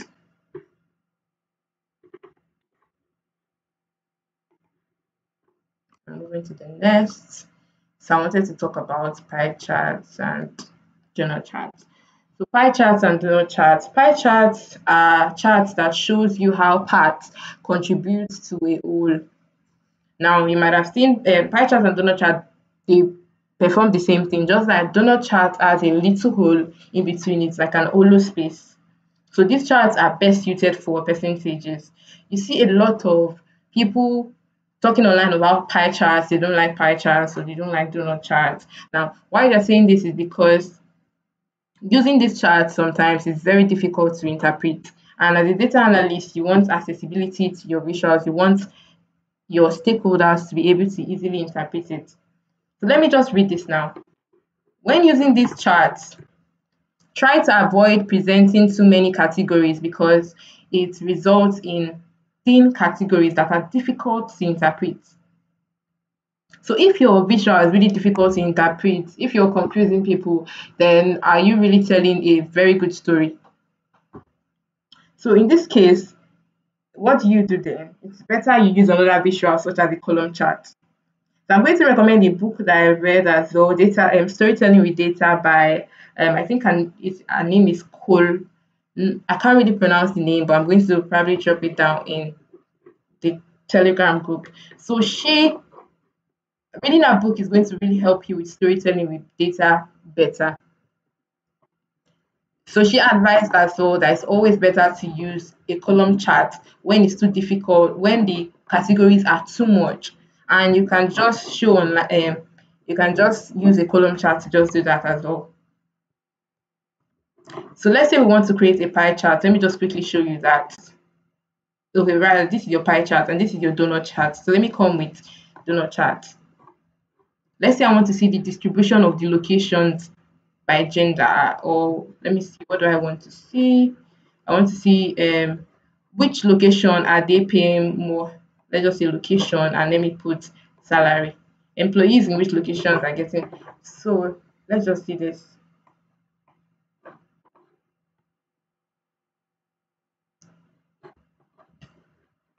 So this is what a donut chart is going to show you. The distribution in percentage. So you can as well format this to make this a round value like 38%, 27%, and 35%. You can format that as well. With this data, three slides is easy to, it's a bit easy to interpret that, okay, it looks like this blue is the largest, then the next blue, and then this orange. It's easy to interpret here. But then imagine if I add so many, let me just show you. Instead of using location, I'm just going to change this and I'm going to use department. And now you see what I get. I get what we call like a rainbow visual. There's so many things here, so many things happening. How do you want to even understand this yourself? Not to talk about the people you're sharing it with. So this is a very wrong interpretation. So I'm just going to change this and put my location. And then I'm going to switch to a pie chart. So switching into a pie chart, you see that we get the exact same thing, just that there's no hollow section within this. So I'm basically trying to round up so we take questions in. So let's move to the next visual, which is card visualizations. So maybe we'll talk about the next, and we'll talk about the elements. Let's just focus on visuals today. We'll talk about the elements tomorrow. I don't want us to just rush everything and we don't grasp this. So we'll stop at this point and I'm going to take questions. So card visualization. Card visualization basically displays a single value, a single data point, and it is ideal for visualizing a statistic you want to track, such as total sales. So I'm just going to go quick to Power BI and show you what you can do with the card visual. So I'm going to hover around and this is my card. I select card visual. So let's say I want to see the total number of, let's say the total number of what? Let me see, total number of employees. So I'm just going to take the name and put it in my fields. And once that's done, they're going to show me the first name. This is not what I want. I want the count. So I'll come here and select like the count of all the employees. So this is just telling me count of name. So I can decide to rename this to be total number of employees. So my stakeholder will clearly understand that 943 employees are present in this company as of now. So let me format that. So I go to format your visual, general, title, turn it on, and then let's format that to total. Let's say total number of employees. Now that's a little too many. Now that that's done, I'm just going to let that be, and I'm going to come to my category label and turn it off. So it's just my total number of employees you see. You just go to the title, total number of employees, and align it in the middle. So I can just bring this a little close. So you can see that the total number of employees is what? Is 943 in the company. So this is just what a card visual can tell you. If you have like total number of salary, you can duplicate this and create the same things as well. You can also adjust the size to fit in. So I'm just showing you what all these visuals are and how they can be easily created. I've not really started working on reports. So let's go to the next one real quick. Slicer visualization. Now a slicer is basically a standalone chart that is used to filter the other visuals. I've been talking about filtering, but a slicer is like a way of also filtering. It's just a customized way of filtering. It comes in a list or a drop down as well. So I'm just going to show you a slicer real quick and we'll take questions. So coming over here, you see your slicer. Let's create a new page and just put that there, a slicer. So what do I want to slice down by? Let's say you have a certain, let me just use this now. Let me still use this visual here. Total number of employees is still here. And I want to create a slicer here. So I'm just going to say total slice. I'm going to bring location here. And when I bring location, this is what we call a list. Slides are in the form of a list. This is a list. Look at this. So what if I want this as a drop down? How do I do that? I'm just going to come over here, this it, and change it to a drop down. When I change it to a drop down, you can see they just come and select this and pick which one they want. So let me leave it as a list for now. So what if my employee wants to be able to filter down and know what is the total number of employees in Abuja alone? It's just going to come here and click on this, and it's going to see total number of employees in Abuja is 333. Then he unselects that and he sees the full count. What is the total number of employees in Lagos? He selects just Lagos and he sees 250. So now that I've been explained, that's all for today. We can't cover everything. We just need to take questions. We're not able to cover all we have for today in visualization, so we'll add that up with tomorrow's class as well. So I'm just going to ask Tina if there's any question from the chat, so we can take that before we round up here.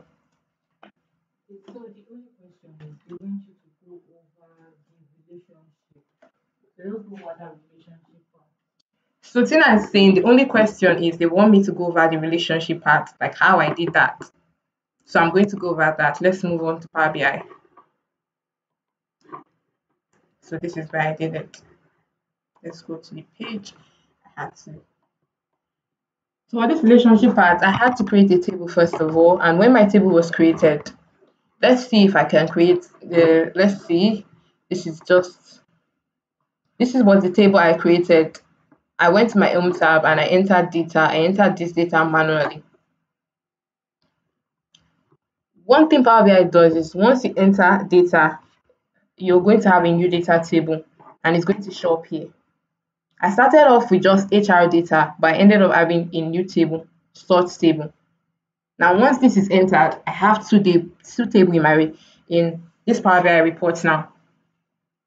Having two tables already, Power BI goes ahead and jump sorts and decides to discern if there is a relationship between the two tables. So when I came to my model view immediately, The first thing I saw was, oh, the two tables are already connected. But earlier on in my model view, I was only able to see just HR data. But immediately I created sort table, I could see that there was a relationship between them.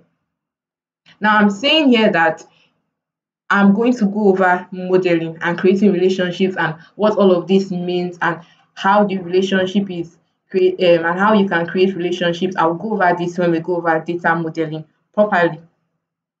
This was just because I wanted to show you how, when it comes to sorting, Power BI just offers you certain limited sort functions sometimes. So you have to create your own sort table. So I had to create this sort table, and that brought me to modeling. So basically, I'm going to go over modeling when we visit modeling again. But just creating that sort table, that's what I did. I don't know if there's something not clear again, you can just drop in the chat box. Let me understand and go over that. I don't know if I answered the question correctly or answered the right question. So if there's anything else, drop it in the chat box. Let me get that. Okay, I have a question from the chat box asking, how did I put the percentages? Now, these percentages are called data labels. They're basically labeling your data, the amount you have. Very good. So I'm just going to go over and remove it and put it back again, show you how I did that. So this was how I started off with. So I want to be able to show the data label. So I'm going to select the chart, go to my format. We're going to come down here to where we have data labels. That's why I call it data labels. It's data labels. So you just need to come to data labels and see, oh, it's turned off. So let me just turn this on. I just click on it and it turns on. So when it turns on, and earlier I turned on in a color, white color that was not clear enough, I had to change that. So all of these things, all of the things you will notice, something that you yourself you're looking at and it doesn't feel good, it's going to be hard for you to even see it. This is where you start making your changes from. So let's say now I don't want this as black, which I do want as black, but let's just say I want to change it to another color. Let's say red. Now I'm going to come to this drop down, scroll down a little bit. You can scroll down from here, dragging this down, you're going to see values. The values is the values of your data label. Click on it, scroll down a little bit again.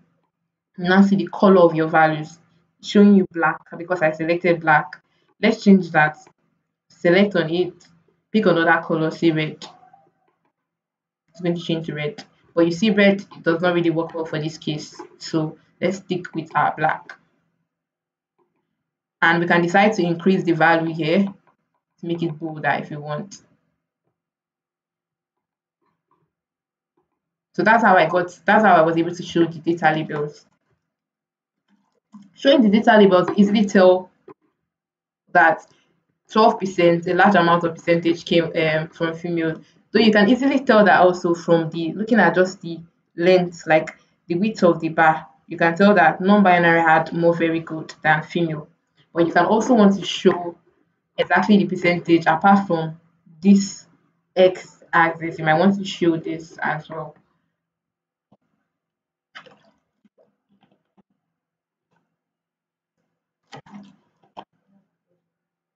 So is there any question on the group chat again?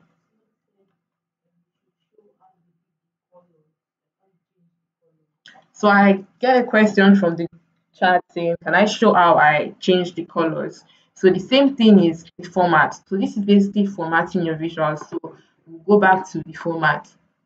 When you go to the format, you're dealing with what? You're dealing with your bars. These are bars. This is 100% stacked bar chart. Why is this 100%? Because the full length of this is 100%. Why is it called a stacked bar chart? Because you're stacking good on very good. You're stacking all of this together. So let's come up to where we have our bars. So we want to change the colors of our bars. So we'll come to bars. You can see it's under visual. And you see, when you come to bars, you see the colors. You see very good having a color. You see a little drop down. So you can come to this little drop down and decide that, oh no, I want, let's say you want a pinkish color. You can just select your pink color and it's automatically apply. So I'm just going to go back and undo that and pick different color. So you can do the same for others. You can come to good and change good. You can come, even if the colors are not provided enough, you can see more colors here. Select more colors. You can see this. And if you have a particular S code, you can just type it in of color. So if your colors are not found in that palette, you have access to wide range of colors. So I'm just going to see if there's any more questions again. You can open a new page and quickly go over that gender by rating, like the ratings again. You think you can quickly do that? That's like the only confusion we have. So we can round up. Okay. I'm hearing from Tina here that the confusion people are having, the only confusion might be the gender by rating. So she's coming up with a suggestion that I just open a new tab or a new page rather and go over the gender by ratings again real quick. So I'm just going to try to do that real quick. We have like 10 minutes more to go in our class. Let's see what we can do with this time. So let me just start off with a new page. So this new page I'm going to create a new data as well. I'm going to enter a new data, but I'm not going to call it my sort table. I'm just going to call it sort table still, but let me just call it sort table 1. Let me just change it. I'm just going to come up here to enter data. Okay, let me tell you how I decided to do this. Let me just put you through because did not just happen like that. I went to my data table of the HR data, and my stakeholder wants to know they want to know the ratings by each gender type. And I come here and I see, okay, I have so many genders, I have so many ratings: average, good, rated, not rated, poor. Okay, that's good. And I have the genders. So I come to my report view and say, okay, let me create a star chart showing how it's progressed from very good to a very, very poor rating. So I decided to pick 100% stack bar chart. This was the very first step. I picked this bar chart and then I decided to pick what is my gender I want to see. I want to see the ratings by each gender. So I select gender. Then what do I pick next? I pick the ratings and I place it on my X. Okay, let me pick that again, drag and drop. Now this is just showing me count of all the ratings. This is not, I want to see everything. So I'm going to see legend here. So I'm going to drop ratings on legend as well. So I can see, wait, I've not dropped that yet. Let me drop it. So I'm going to see every rating. I'm going to see everything. Let me zoom this. So I'm going to see, where are you going to come here? So I'm going to see average. I'm going to see good, poor.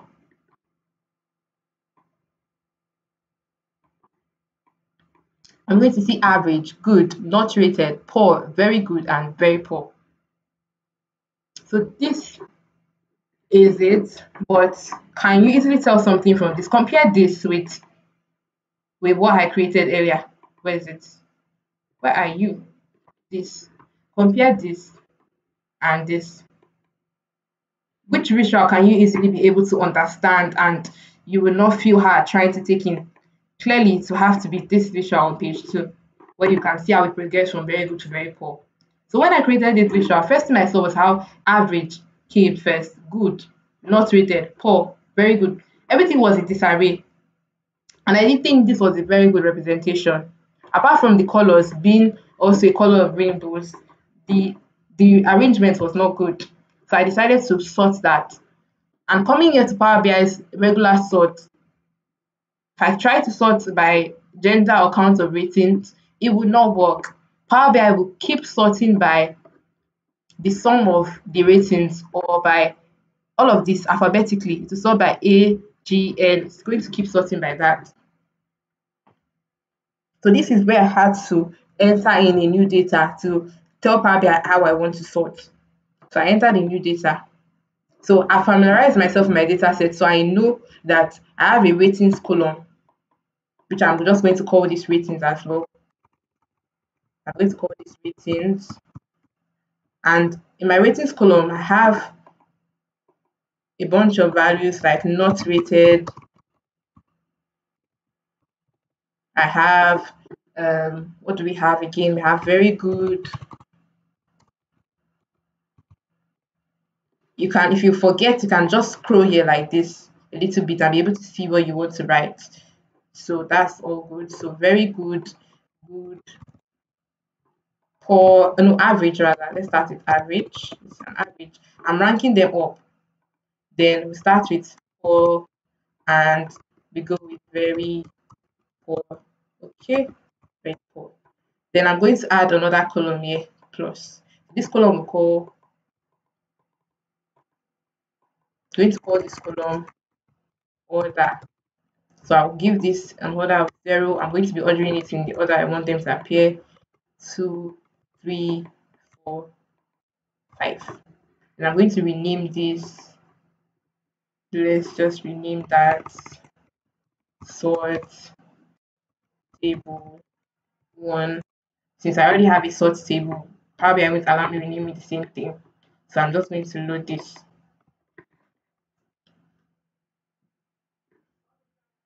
So you see it's loading, detecting 6 rows loaded. And then when you come here, you see sort table 1 appears. Then this is where I want us to go to the model to see what is going on. So once you go to the model, you're going to see that a sort table should appear here. So let me show you how everything will look like in full. So you see a sort table 1 appearing. And I didn't do anything, but Power BI has detected a relationship as well. Power BI has detected a relationship due to the similar column names and similar. Power BI is just like they're using supernatural powers, but not necessarily.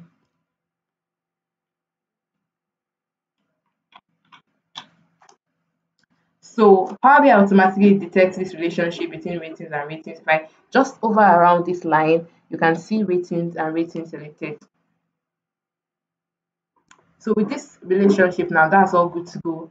But let me go to my data. I go to this data view and I go to my sort table. So I'm going to have to make sure you sort these ratings. So you're going to select these ratings and you see column 2 selected. You see a sort by column. You come down here, click it. Make sure you sort by order before you use it. You have to do this. Then when that's done, you go back to your report view.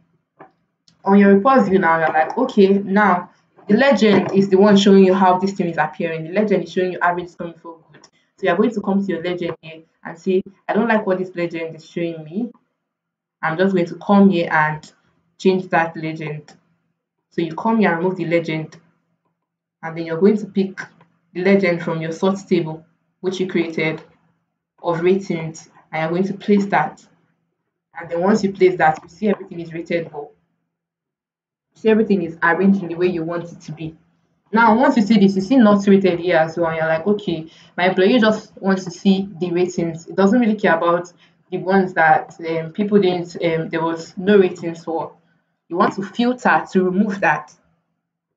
You're going to come to these ratings you see here, a drop down, you select all, and then you'd unselect not rated. So once you do this, not rated automatically goes away. Let me show you how it was before. Not rated was here, then I removed not rated, and not rated is not here anymore.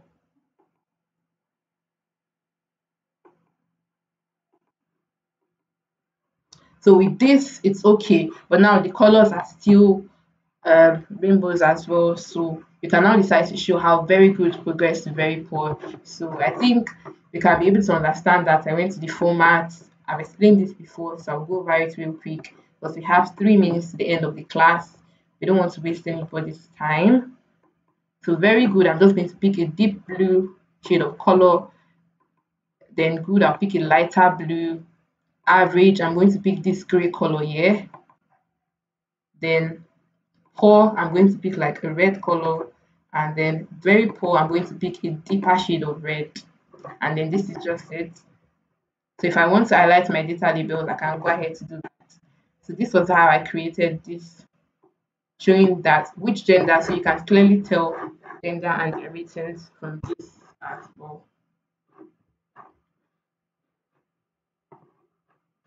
So I think we've come to the end of today's session. I think this was a lot to take in, and you need to practice and Power BI and try some of these. So if you need to refer back to this video, you can come back and watch it again and see how I went about it. I hope you guys grasped something at least. So that's all for today's class. Thank you for joining in. Okay, good evening, everyone. Tina here. So, she was not able to go through, finish up her slides for today. So, we might not be sending the slides over, but we'll continue from where we stopped today because we still have to go through the elements of Power BI, the elements of your visualization because we have visuals and we have elements. So, today we focused more on the visuals. So tomorrow she will take you on the elements where we are going to be learning how to import images, import text, and all that into your dashboard. I hope you guys learned a lot. I know it's going to be a lot to take in as a beginner, but you can always go back to the recordings just to understand again. So you can do a follow a step by step follow the process that she took to got to build the whole visuals. But I really this is 8 o'clock 8 p.m. now, West African time. So I don't want to waste anybody's time. But if you learned anything today, don't forget to tweet about it. We'll be sending out a form today just to grade to know how you understand today's class. But thank you very much for joining. Today is day 3, and we look forward to seeing you in day 4. Good night, everybody. Good night, everyone. Thank you for joining in. So, anything you learned today, you can go ahead on Twitter and tweet it using the hashtag #10days of Power BI. I will retweet and I'm going to like. Thank you for joining us. I hope you learned a thing or two today. I know Power BI, learning Power BI might come off a little hard to understand, but with practice and progress, you're going to even get better and you're going to be like, when was I ever wondering how would I learn this thing? Like, definitely. So just practice makes perfect. So thank you, and that's the end of today's class. Thank you for joining in. So I'm just going to stop that.